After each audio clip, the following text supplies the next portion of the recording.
कोरोनाच्या पहिल्या लाटेमध्ये म्हणजे 2020ला जेव्हा मोठ्या प्रमाणामध्ये कोरोनाची लाट उद्भवली होती, त्यावेळेस परप्रांतामधून पश्चिम बंगालामधून त्यातल्या त्यात उत्तर प्रदेश, बिहारमधून महाराष्ट्रामध्ये आलेले जे कामगार होते, त्या कामगारांची अवस्था परत जाण्यासाठी खूप मोठ्या प्रमाणामध्ये बिकट झाली होती. आपण वेगवेगळ्या न्यूज चॅनल्सवर व बातम्या बघत आलो होतो. त्यात परिस्थितीमध्ये पश्चिम बंगालहून आलेले बुद्धतीन बासू हे 52 वर्षाचे पश्चिम बंगालच्या वर्धमान जिल्ह्यामधून परभणी जिल्ह्याच्या पाथरी तालुक्यामध्ये त्यांनी हॉटेलचं काम करत होते आणि त्या दरम्यान त्यांचा मार्च 22 तारखेला मृत्यू झाला होता. त्या मृत्यू झाल्याच्या नंतर त्यांच्या परिवारामधले हे जे सदस्य दिसत आहेत आपल्याला, त्यांच्या पत्नी आहेत या श्रीमती पुतुल आणि ही त्यांची मुलगी आहे रुपाली बासू. तर आता 2022पर्यंत त्यांच्या मृत्यू प्रमाणपत्रासाठी डॉक्युमेंट्स व्यवस्थित नसल्यामुळं त्यांना आतापर्यंत 2 वर्ष झालं चक्कर मारावं लागत आहे. आपण त्यांना बोलण्याचा प्रयत्न करू का की नेमकं काय झालं होतं आणि जे प्रवासी मजूर होते त्या मजुरांच्या मृत्यूच्या नंतर त्यांच्या डॉक्युमेंट्ससाठी त्यांचे जे परिवारातले लोक आहेत ते किती बेजार आहेत ही आपण परिस्थिती इथं दाखवण्याचा प्रयत्न करतो. आपका क्या नाम है?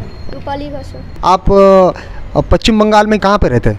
वर्धमान डिस्ट्रिक्ट में रहते. आपके पापा जो 2020 में पर किस काम के लिए आते थे? यहाँ पे खाना बनाने के लिए. आपके पापा लास्ट टाइम जब आए थे तो उनका जो यहाँ पर देहांत हो गया, तो आपको किसने बताया था कि देहांत हो गया? उसके साथ 2 आदमी और थे, हमारे वर्धमान डिस्ट्रिक्ट में ही रहते थे. तो उन्होंने ही फ़ोन करके बताया कि उसका इलाज चल रहा है. अच्छा. तो लॉकडाउन के वजह से वो फास्ट लॉकडाउन थे, उसकी वजह से एक हॉस्पिटल में लेकर गए थे पाथरी में. वहाँ से इलाज नहीं हुआ है ठीक तरीके से. तो तबीयत और बिगड़ गए थे, परभणी हॉस्पिटल में लेकर आए थे, डिस्ट्रिक्ट हॉस्पिटल. अच्छा. तो हम लोगों को बोला था कि पापा अभी तक ठीक है, इलाज चल रहा है, यहाँ पे इलाज नहीं हो रहा है तो वहाँ पे जाके करना पड़ेगा. तो उसके बाद बोला कि लेकर आ रहा है हम लोगों. तो हमने सोचा है कि आ रहे हैं. उसके बाद पता चला कि डेथ हो गया उनका यहाँ पे बैठ के. उनका डेथ होने के बाद में जैसा समझो आपको पता चला तो उनकी बॉडी के लिए क्या क्या दिक्कत हो गई आपको? यहाँ पर बोल तो परभणी से वो आपके वर्धमान जिले में लाने के लिए क्या क्या परेशानियाँ आई थी? तब तो कुछ मिला नहीं, तो हॉस्पिटल के एक एम्बुलेंस पे लेकर गए थे. यहाँ से वो एम्बुलेंस गए थे. तो उसके बाद हमारे वो अध्ययन का काम हुआ. नहीं, तो यहाँ पर एम्बुलेंस जो मिला आपको तो वो प्राइवेट, वो जो लोग ने लेके आए थे वो प्राइवेट एम्बुलेंस से लाए थे क्या? कितना फीस लगा था उसको? नहीं, हॉस्पिटल के एम्बुलेंस थे. 84,000 रुपया लगे थे. अच्छा, 84,000 रुपीज़. ये जो गवर्नमेंट का एम्बुलेंस था फिर भी उतना पैसा लगा?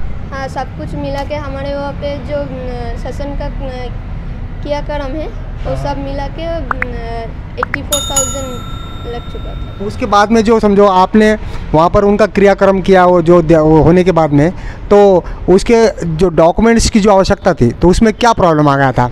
हाँ, तो हम लोग सोचे थे कि वहाँ पे ही सब कुछ मिल जाएगा हमारे वहाँ पे वेस्ट बंगाल में. लेकिन वहाँ पे जब समसन के कागज़ लेकर हम लोग म्यूनसिपलिटी में गए थे तो वहाँ पे बोला कि ये करेक्शन करके लेकर आओ. या परभणी से जो हॉस्पिटल में एक कागज़ दिया था वहाँ पर डैडी का नाम गलत था.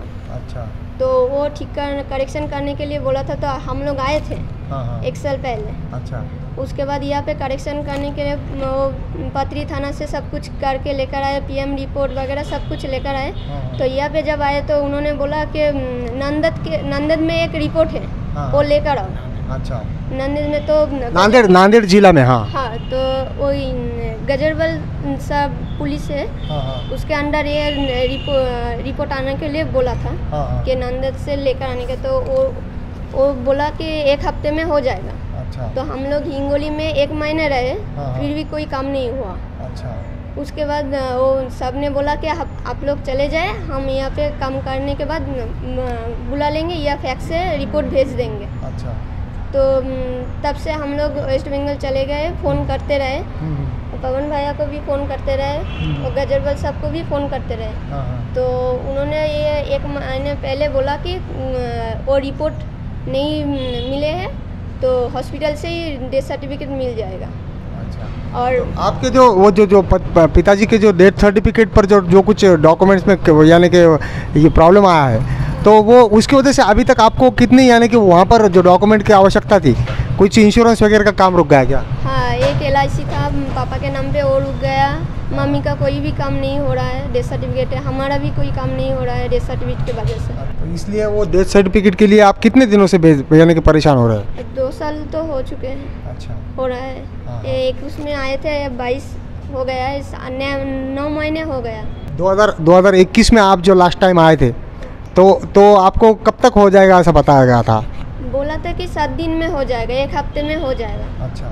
तो हम लोग परवनी से हिंगोली रहने के लिए चले गए। वहाँ पे एक रिलेटिव थे उनके पास।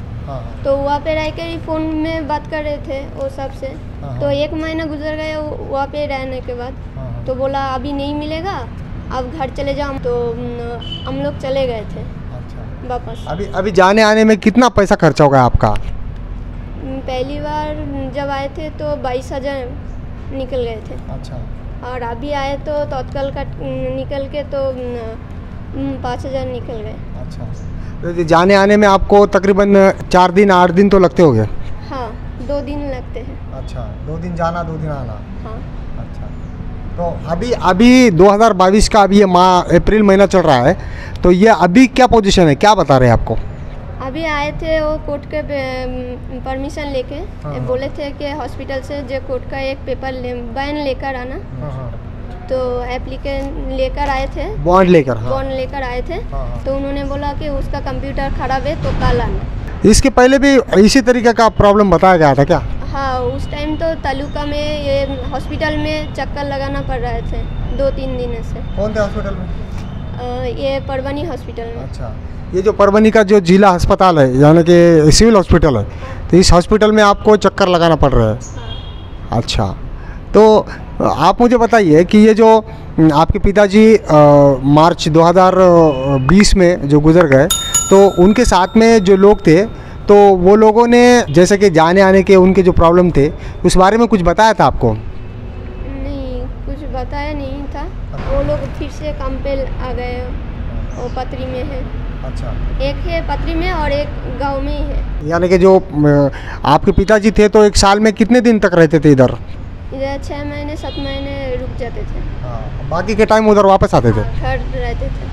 प्रवासी मजुरांची जी परिस्थिती आहे 2020च्या मार्च महिन्यामध्ये ज्यांचा मृत्यू झाला ते तेव्हापासून आतापर्यंत 2022च्या या एप्रिल महिन्यापर्यंत डेथ सर्टिफिकेटवरच्या नावामध्ये झालेल्या चुकीमुळं आत्तापर्यंत ते चक्रा काढतायत। जवळपास 2 वेळेस त्यांचं म्हणणं आहे की आम्ही परभणीला सरकारी दवाखान्यामध्ये येऊन गेलोत आणि एका चक्राला 20-22 हजार रुपये त्यांचा खर्च लागतो आहे।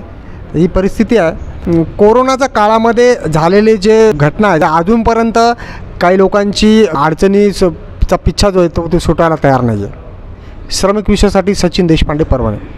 श्रमिक विश्वासाठी सचिन देशपांडे, परभणी।